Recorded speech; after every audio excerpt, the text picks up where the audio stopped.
up, it does not count for anything. So in order for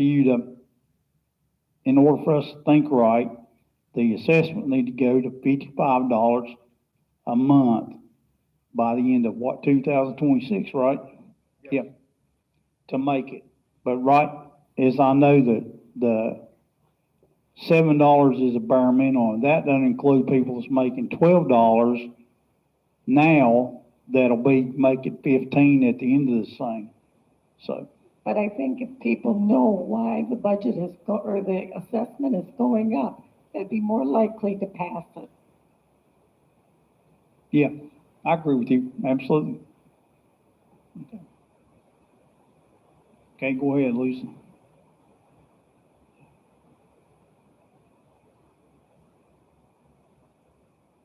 Also, I realize on the budget, Gail Metcalf said we'd have some opportunity to talk about it, meaning a different town hall meeting, not here, even though I'm glad it's being spoken to now, about now. I just want to go back to a few things. Nothing to pigeonhole you with, just to put it out there. First of all, I know you're going to try to find out what's important or what's absolutely necessary in getting that vehicle around Brookridge in order to, its code enforcer, in order to find out if any violations are occurring. It is not security the way we would think it was security, but that's right. We get something out of it also via the security idea. But I did bring up at the Tuesday workshop, and I was sort of cut off because you didn't have the answer yet. And that is, I'm not alone. Mr. Miller, other people have wondered about saving some of the time and the fuel about going around the outside peripheral fence looking for problems, which technically, visually, you cannot see. Right. And you're still working on that, I would hope. Yeah, we're still working on it. We're trying to figure out the best way to do that. And that'll be probably, I won't say it'll be the number one thing when we do it. If we're short, we need to cut something, but it has to be in there somewhere. I know they've been, like, say, a car has to be blown, what they call blown out, has to be drove to 55 for a certain length of time. But to me, that's not my concern. My concern is, like, if we can save money and we can save time, can we do that? Does it compromise security? We got to look at that factor. That would be a thing. And it's like, if it stayed $45, then it would have to be like, you have to cut all over the place. You'd have to cut not only security, but you have to cut, like it's been mentioned before at meetings, you'd have to cut like opportunities here and things like that. And you don't really want to cut nobody's pay, or you don't want to eliminate employees. So you try to figure out, how can I do it a different way? Okay, well, I'm not talking about cutting people. Right. I'm talking about saving fuel. And I know there was a mention at the last town hall meeting by another person, not you. Oh, they're worried about fuel. They're worried about costs. They're making a big deal of it. It is now even a bigger deal because now you're going into a vehicle that's going to be used that won't make as much efficiency in fuel that we once had. I'm gonna share something with y'all right here, because I believe in doing that. So let's see.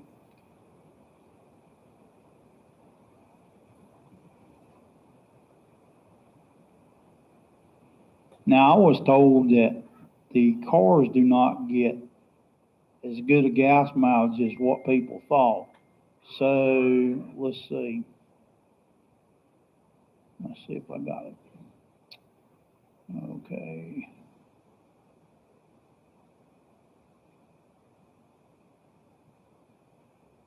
Okay, this person wrote that it seems odd that we have two code enforcement vehicles and they both got gas on 8.1, and then they needed gas on 8.2 and 8.3 and 8.5 and 8.6 and 8.7. Is the gas tank leaking? is a question. It's got a bunch of question marks out there. I talked to the guy that works third shift. He came to my house that drives a car third shift. He came to my house because he was working 2 Sundays daytime. And he said, you would not be surprised what these cars get. Gas mileage is so bad and so poor. And it has to be because they've been worked on so much or something's wrong with them. Believe me, I'm aware of this is a problem. So that's why I suggested earlier in the town hall meeting that if code enforcement's like supposed to get a new vehicle in next year, that we make it January instead of midway through the year, so you can take advantage of the being a new vehicle, because that will cut down on the cost of the maintenance and cut down on the cost of they wouldn't have as many breakdowns. But so there is a lot of ways to look at certain Oh, things. yeah. I agree. We have old cars. We have cars that might have been, I'm sorry to say, misused. And that's my opinion. Okay. And you're dealing with going forward in a better way.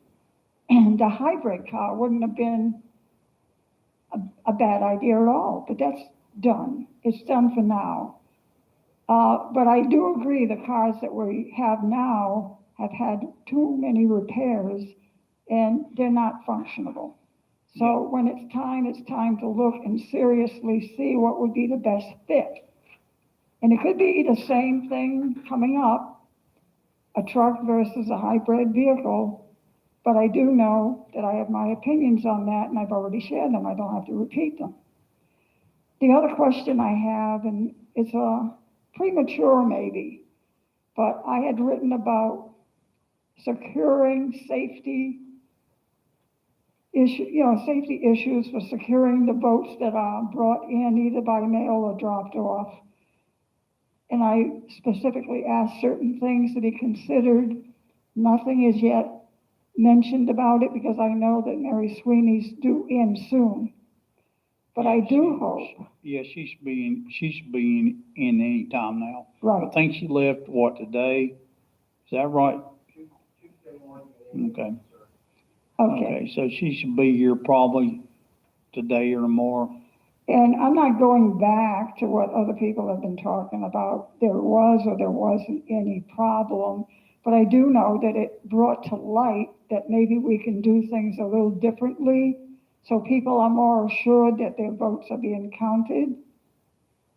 And that's the only reason I formulated that letter with some considerations to be concerned, to be looked at.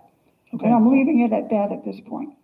Okay, well, my mind is open to ideas like that, and I kind of agree with what, that if there's a way to work it to where the 2 ballots, the outer envelope stays with the smaller envelope, and it gets counted on the same day, it don't get open till then it takes it out of extra people's hands like, it just does. I know how it works. I'd like to see, instead of a ballot box being built, I'd like to see us have something like an old mailbox type that has the long, so you can't stick your hand down in it. I know y'all know what I'm talking about, and it just go in there. But I would like to see what's better for that committee and have her input on it. She's been doing that so long. And that's why I didn't vote on it that day because of when your letter came in. That's why I didn't vote. Because I want her opinion. Okay. If anybody else had any questions, anybody else? Okay, and we'll end it, but I'll say one thing, because Beverly's sitting up here on the front row.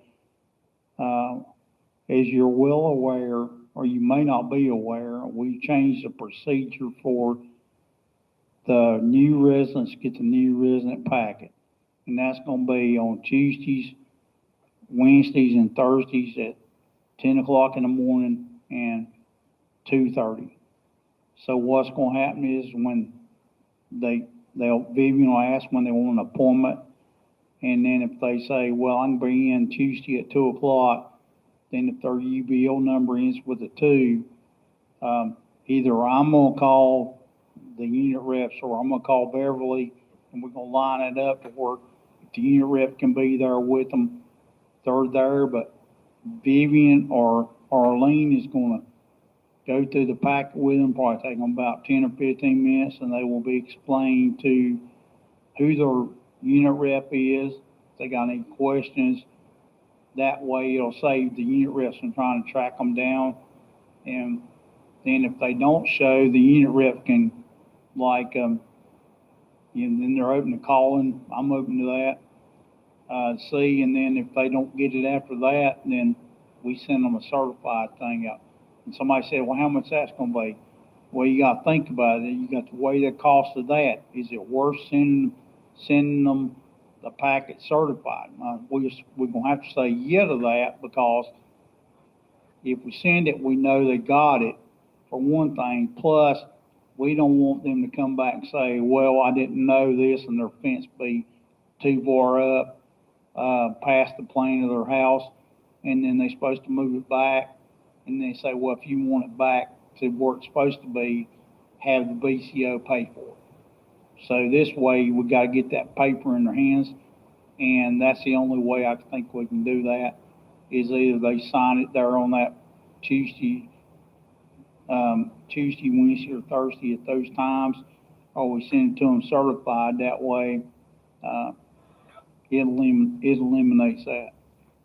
As Greg said, excuse me, as Greg mentioned at our meeting the other day, it's cheaper to send it certified than to have to go to court.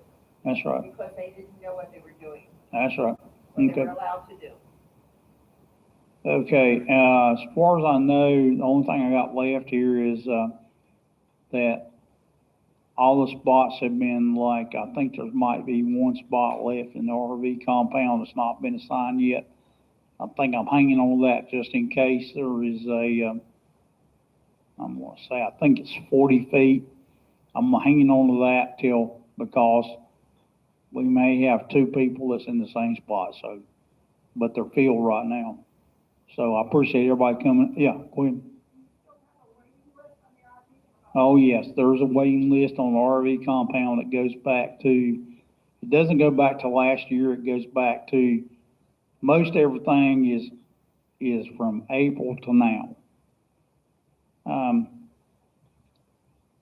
Let's see, what has happened is, I know one thing we're trying to correct with the RV compound is when the committee was disbanded in January.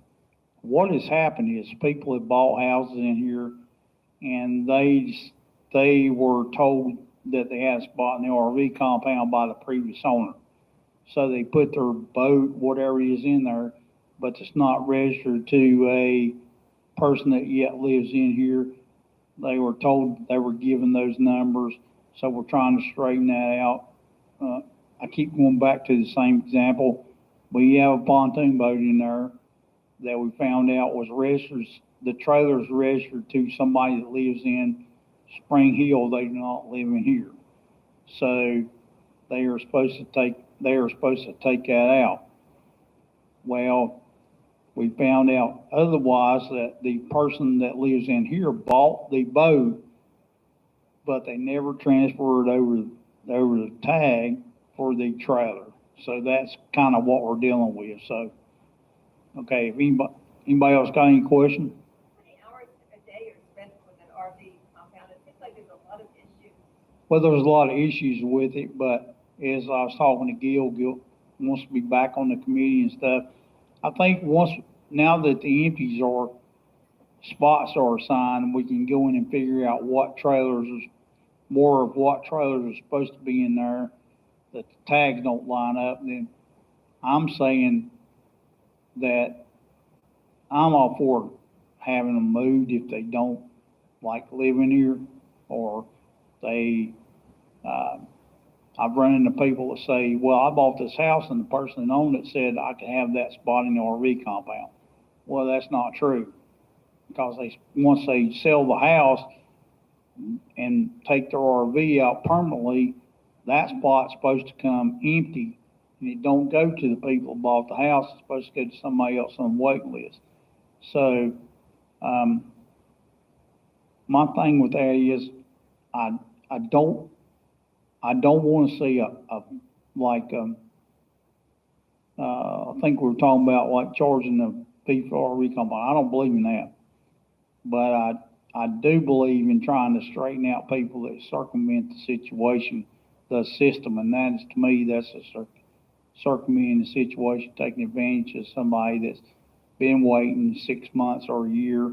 Well, most of us been less than 6 months, waiting on a spot that somebody else has moved into because they bought a house, in here. So that's going to be another. There's always something with it.